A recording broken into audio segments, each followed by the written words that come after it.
one end strapped to the wall over that side, and the other one is strapped to that side there. And it's actually interesting. This was already installed in this property, so it's not something I came along and added to it. It was already there, and it's pretty strong. I mean, that wall, this building, I have to say, is solid. It's like some of the older buildings I remember seeing in the UK where the bricks were like 2 bricks deep or 3, the walls. So first of all, it's great in terms of sound protection, and it is good in terms of keeping heat and coldness in and out, depending on what it is, where you live. But it's fantastic. There's a great resonance in the room if you're playing music as well. So you've got that kind of really nice, kind of like not an echoing hall sound. It just sounds like it's adding quality to the audio sound in the room as you're playing music. Also, I play reggae and jazz, all kinds of other stuff. But I'm on some, what do you call it, opera actually, strangely enough.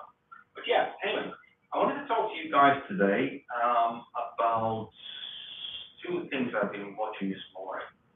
What I get up in the morning, the first 2 hours or so, I review current affairs, what's going on in the world, do a little bit of research, and from those researches, I then create videos or clips, and I add my own commentary to it.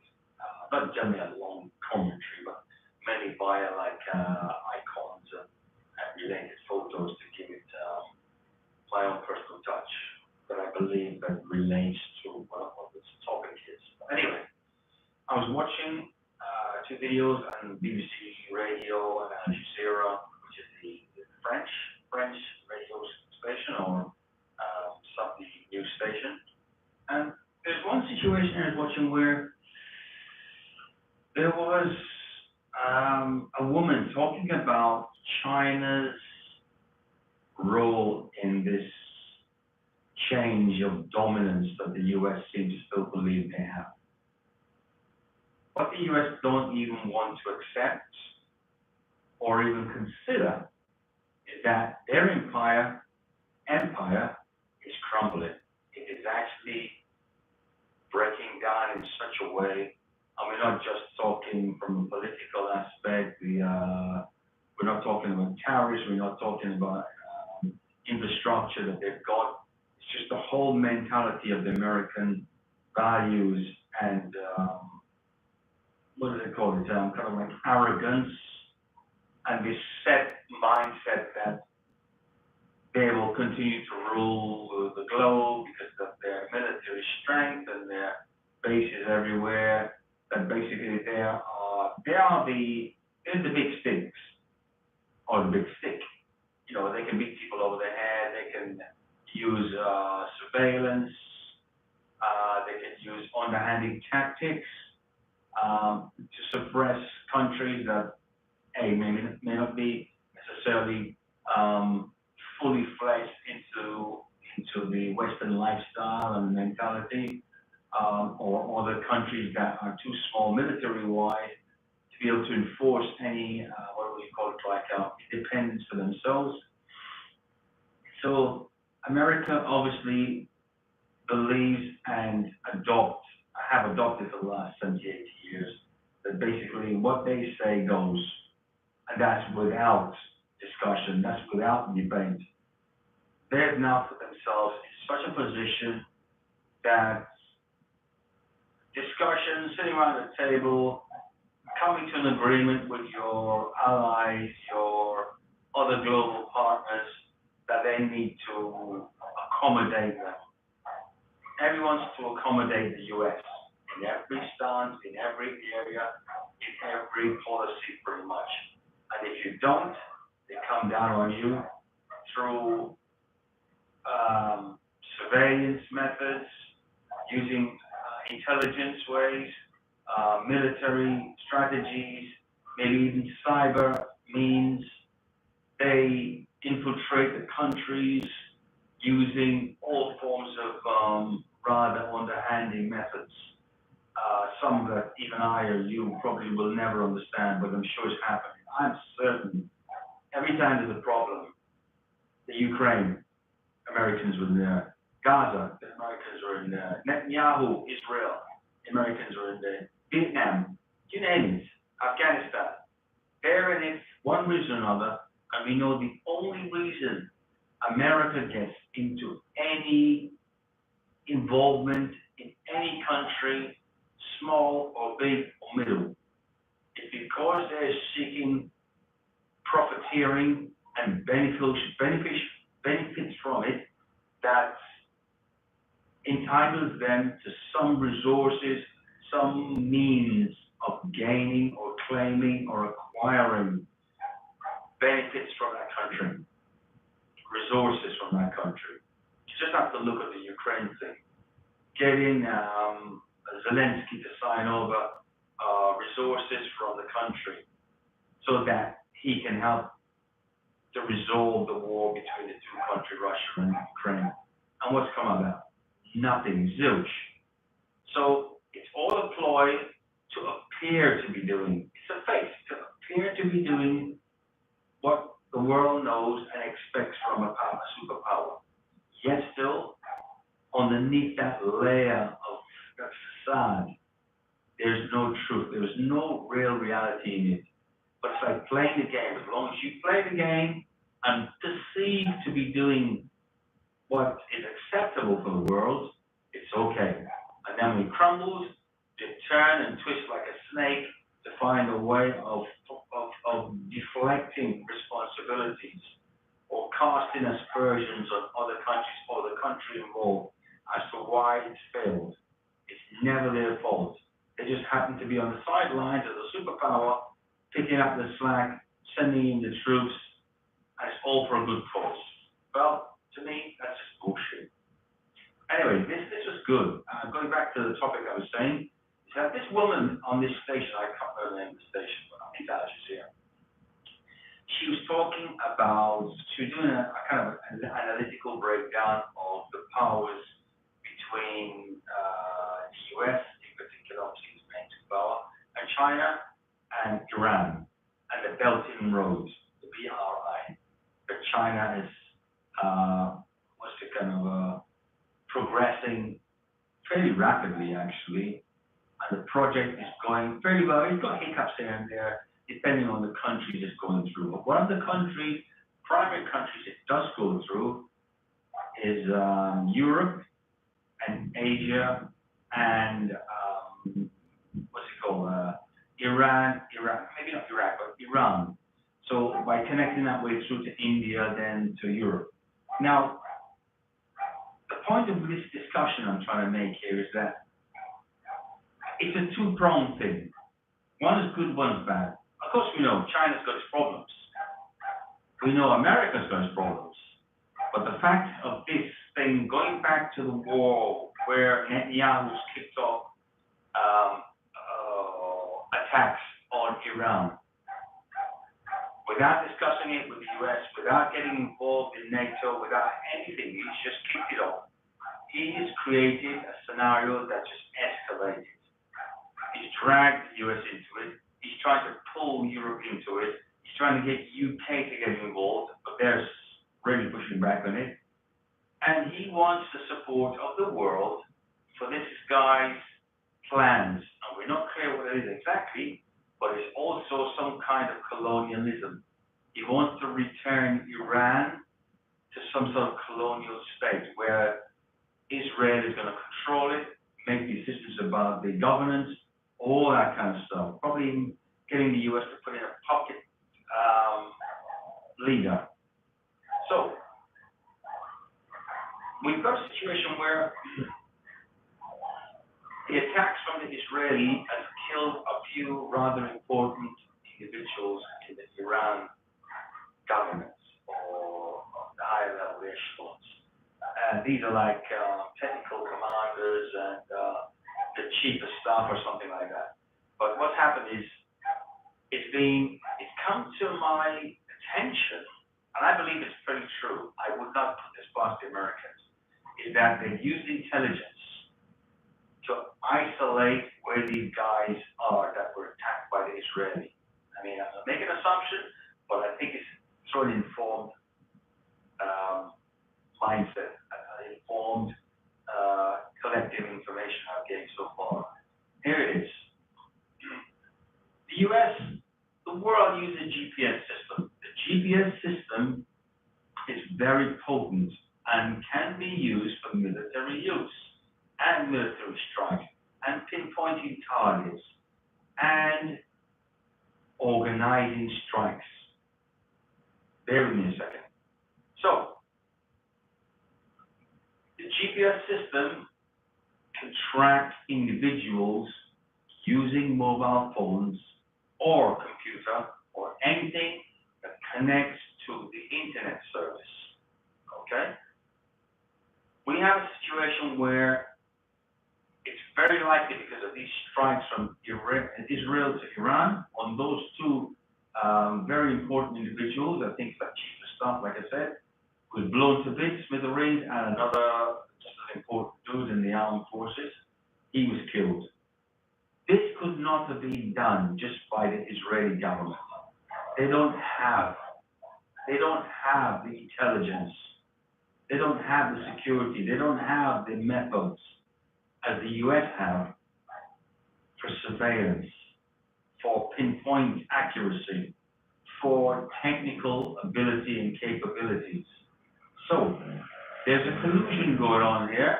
I summarize, there's a collusion going on here where the US has used the GPS systems that everyone uses in the world to pinpoint these people, i.e. these chief of staff in Iran, the military services, and if they're using the GPS system via their phones, they are already targets. They've already been identified. They've already been located. They're areas where they're sitting in their room. They're kind of like the armed force, their military service areas, or highly classified areas that are no longer highly classified because of the GPS system. Now, what's happening here is that I believe the strike from Israel was made via these systems that the Americans made available to them. They've given them security access to the GPS system for them to attack the Iran military. But the accuracy they had to kill those people. Here's another thing. WhatsApp and what's the other one? Is it Twitter? I don't know. WhatsApp. Let's look at WhatsApp. WhatsApp has been found to be very defective in terms of leaking information. Forget all this, what do they call it, encryption. All these encryptions are well and good, but WhatsApp is an American company, and WhatsApp has been known to leak information about certain targeted areas or individuals via the communication that's passing through the system, right? Let's say I send something to someone in China, and I'm a bad guy, or she or he is a bad guy. And that encryption is somehow broken down and used for a military aspect to isolate and pinpoint who I'm talking with or to and where I'm sending it from. This is what WhatsApp's done, and this is where the US military intelligence have done. I'm certain they've used something like this, or if not WhatsApp, something another, just a speedy one with Facebook message or something, to isolate and hand over this information to Netanyahu so that he can make a strike without advising or making anyone aware he's going to do it. It was a surprise attack. That's why it was done in that way. Because intelligence isn't intelligence. If you're going to tell the world, you know what, we're going to attack Iran at some point in time, they would have prepared, they would have done whatever. So this is what it was. That was a strike out of the blue because of intelligence they gained through America using these modes of information, paths, routes. So, going back to the bigger picture of what I'm trying to teach is that China has now created or launched, it's actually been running for a few years now, its own GPS system. The Americans don't like it Because what's happening here is this. It's actually effective and more efficient than the GPS system that America has. America's GPS system and its machinery is over 10, 20, 30 years old and is way behind technologically. The Chinese one is current. It's ready running. I'd say no more than 10 years old. And they've already improved on it. They've improved on its versions. They've now got maybe like 200 satellites in the air. They've got ground stations the size of cities. Yeah, in Hunan, Sichuan, and places like that, Elinjong. And they've activated these things and they can pinpoint with laser.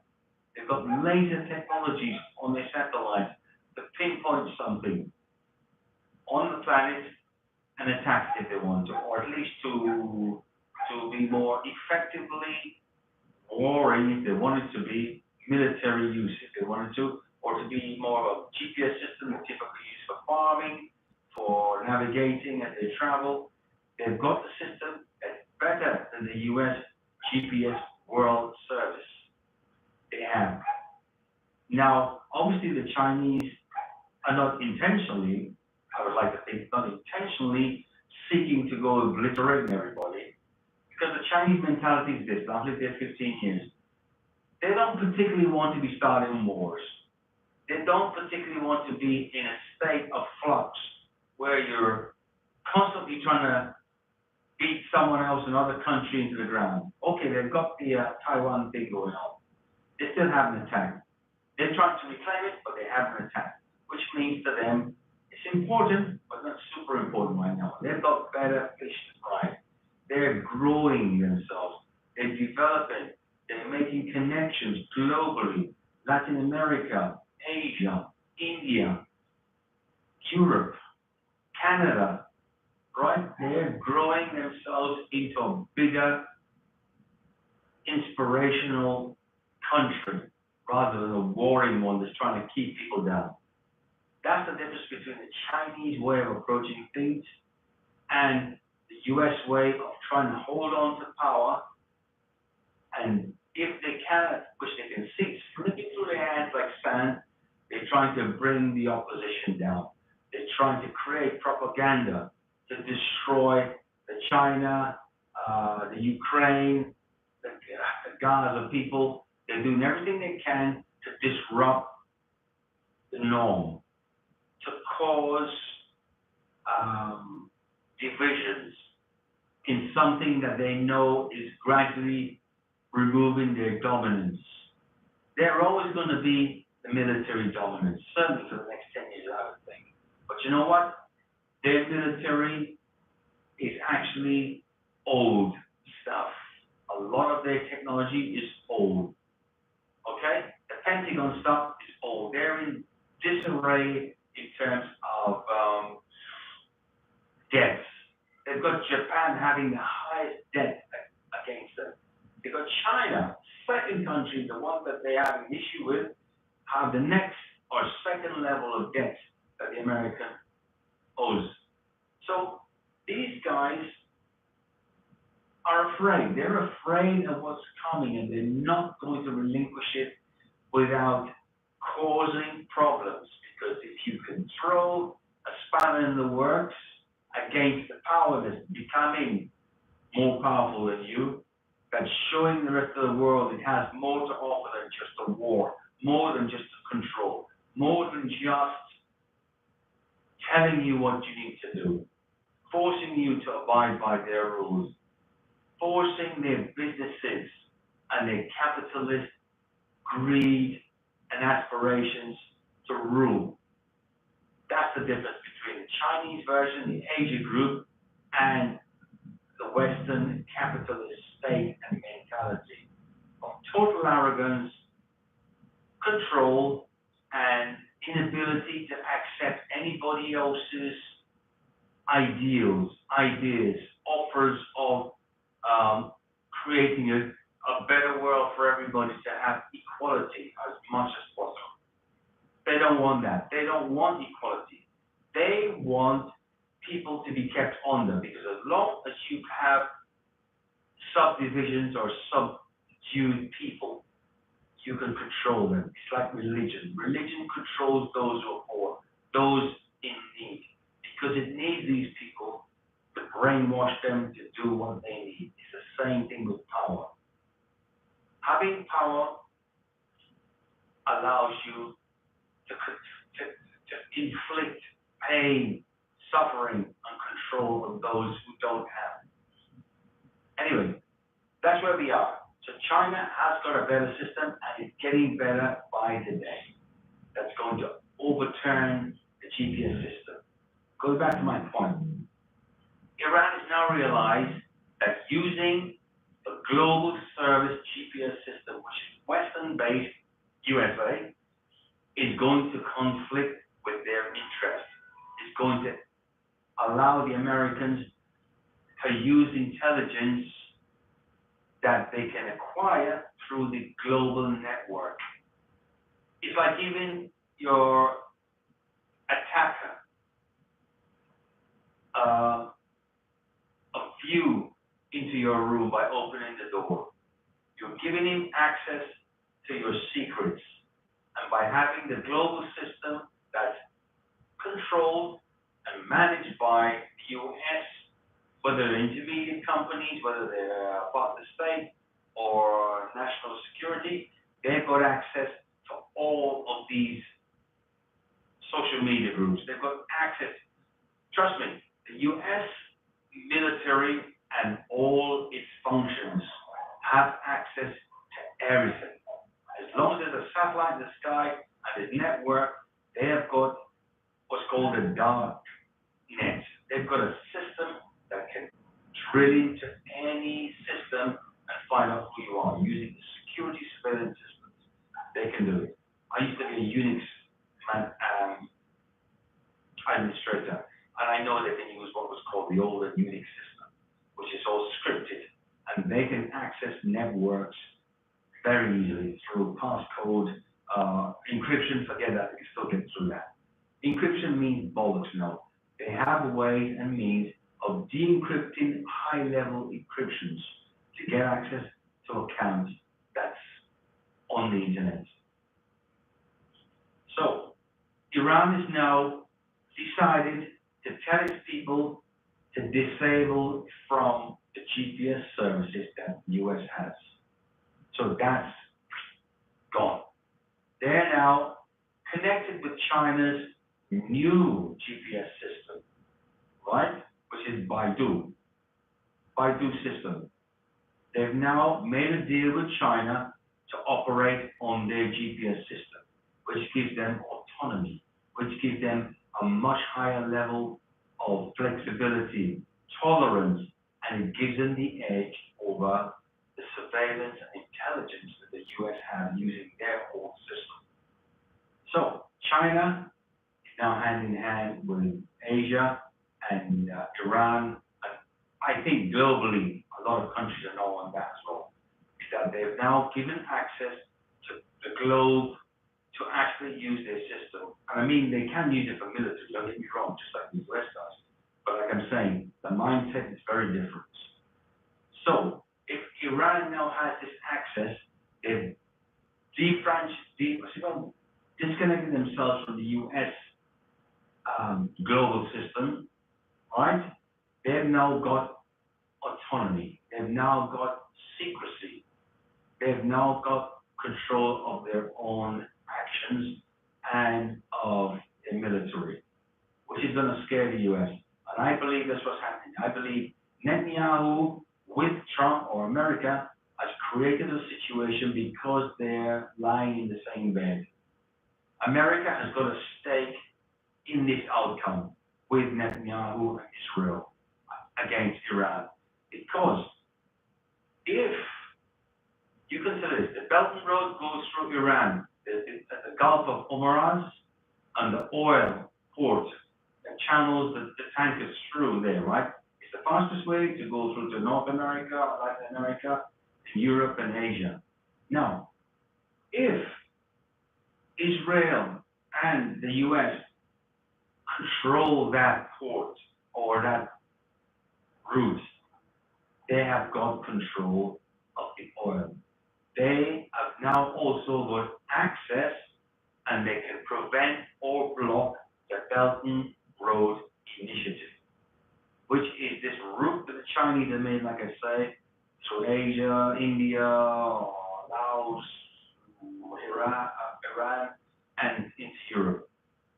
If the US and Iran gets that right in the Gaza Strip area, they will shut it down, which means they kind of disrupt the progress of the Chinese Belt and Road system, which is to connect countries to give them something better, to allow better trading, no tariffs on most of the countries, and to bring about the change of equality, a better quality for most people, most countries. America don't want that because you know what? They're not going to benefit from it now, especially now they are basically falling off a cliff.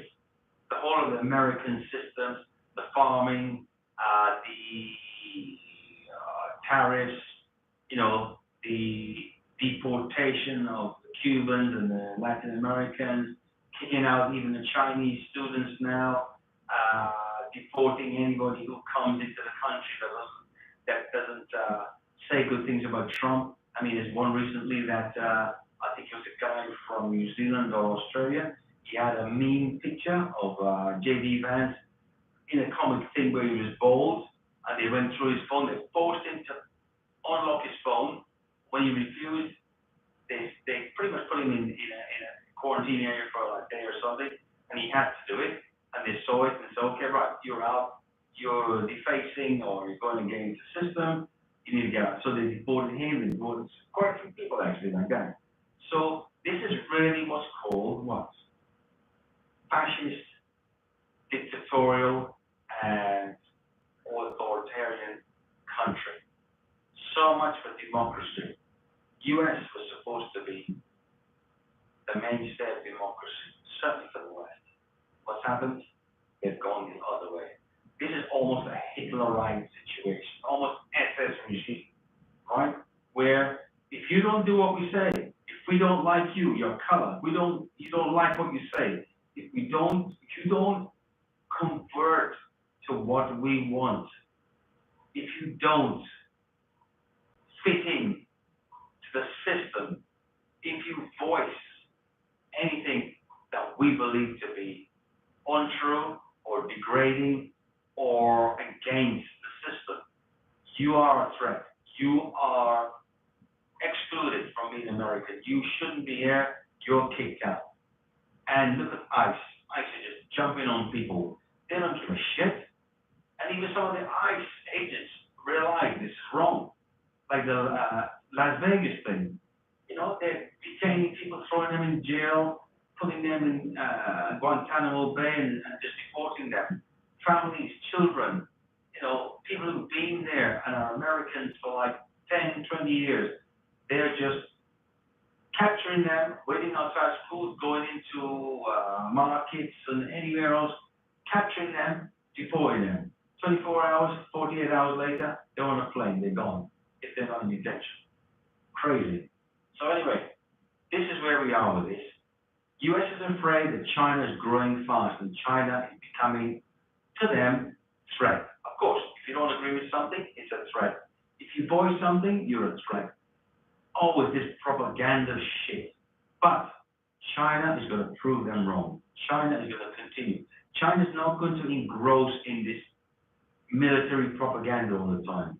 They're going to continue to operate and grow their economy, grow their connection, their roots, their export and import systems that was going to bring them strength, bring them recognition, and help other countries like Africa. All the African nations are now zero tariff with China. The agreement's been made that they can now trade directly between each other without tariffs. And this gives the African nation so much leeway to grow, to evolve, to have technical ability to be able to improve their infrastructure, improve lifestyle, bring water, bring resources to the country that the Chinese will be able to bring and install and build. This is where it should be going, getting everybody on the planet onto at least basic essentials they require. And other than that, they can grow, they can become what they want to be when they've got the tools to achieve it. Okay, that's fine with that. And that's the end of that first topic, guys. So I'm making this quite long, so I do apologize. The next one is I was watching YouTube videos because I follow this guy. His name is Richard Wolff. He's a professor of economics, and he has some really pertinent views of the way the world is going at the moment. Certainly the strength and the oppression and the aggression of the US against its allies, against tariffing, against MAGAs, well, MAGAs now turning on them in some ways, and this, what do you call it, oligarch states, that as long as you're rich, you're in the club. Everybody else, we don't give a damn. You know, closing down, what's it called, welfare aid and all these things. Farmers now being removed from their properties. They don't have any more support from the country as a red state. And now the blue states have to step in and do it all. And, you know, they bring it on themselves, I've got to say. But Richard Wolff really nails so much of this information down. And he goes off to talk about China, how the opposite side of that is. And it's excellent to listen to this guy's really reality and very much analytical approach to things.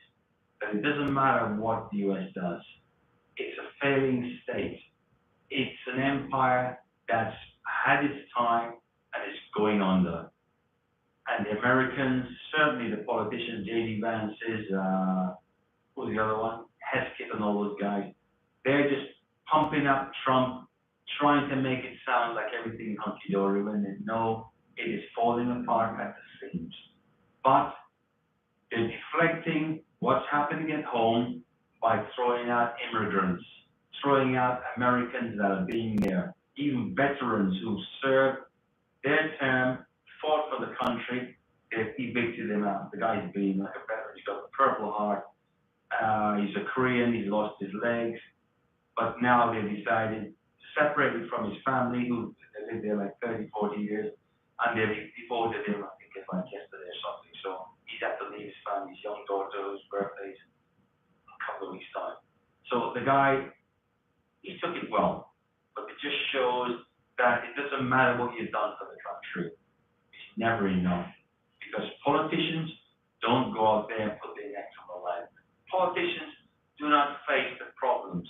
Politicians just play a game. They play a game that's always stacked against you and in their favor. They are profiteers. They are warmongers. They are control freaks.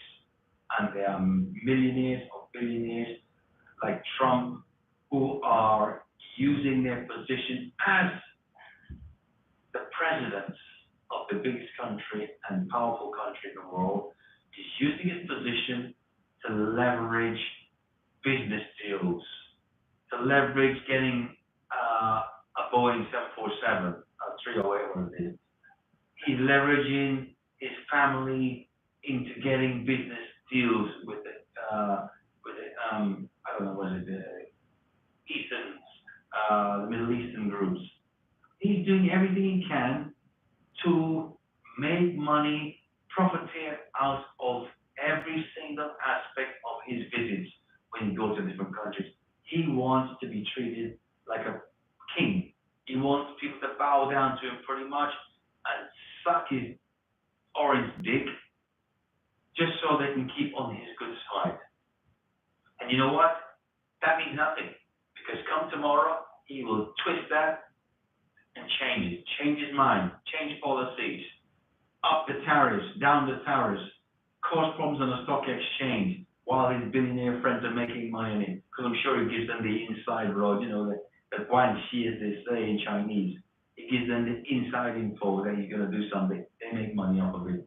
While the stock exchange, small businesses, medium and large, well, large business, medium businesses are suffering because they cannot plan ahead because their livelihood depends on stability, and there's no stability in the politics going on in the US. And that's trickling through across the globe to other countries who are trading with the US, may even have remote sites or businesses in the country, that they cannot plan their routing, they cannot plan their imports and exports because the tariff's going to hit them, or it might be blocked, or something's going to happen. They cannot move forward, which is causing the stock exchange and everything else to go down, dip instantly, go up next minute. It's a nightmare. And Trump, I don't believe he knows what he's doing, but I believe he knows if he keeps doing as much disruption as possible, it appears he's working his way. It appears he's doing something, he's actioning something. Whether there's a good outcome or not, and so far we most of it know much of a good outcome. He's approaching this as an authoritarian, as I'm taking action for the good of the country. All the deportation, all the Cubans, the Venezuelans, you name it, all of the Latinos he's causing. And the blacks, he wants to remove their birthrights. So that's another thing we're going to look out for. And Richard Wolff was saying, there's a lot of this going on where he's not finished yet. He's going to get ICE to move into the black communities and find a means, a methodology, some reason to export them, detain them, do something with them to get them out of the country. They want a white supremacy only. This is a Hitler scenario with the blue-eyed Aryans. This is the Afrikaans things of keeping the blacks down, keeping the white supremacy and in control. It's the same shit. So, all I'm saying here at this point is I'm happy that China, as a yellow man state, as a country that's come in 40 years, have grown from almost 10% of their wealth and their control of their own livelihoods and their politics. They've taken themselves to the apex of growth. And the world knows this. The Americans know that. And they cannot deal with it. So they do everything they can to divide and conquer, to find means of being derogatory with the country, Xi Jinping, with the way the Chinese are operating, putting propaganda things in line, doing absolutely everything they can to degrade, to annihilate the progress of China's economy, China's relationship with the rest of the countries on the globe, and he's going to continue to do that. And I just hope that he's impeached. I just hope that Richard Wolff is correct in saying that this empire failed and failed rapidly. It's taking too long. By the end of this year, 2025, I hope the whole of America hits a wall in such a deliberate way that there's no escape, there's no turning point, that the Democrats can say, oh, it was Biden that did this, oh, it was Obama that created this. No, you're running the show. The whole of your party is responsible for the last 4 years, i.e. this year, and the term he had before. It's time to take accountability for the fuck-ups, for the problems, and for the world state that it's in now. Thank you, guys. I'm sorry it was too long, but I had to get this off my chest. Have a great weekend. Chris.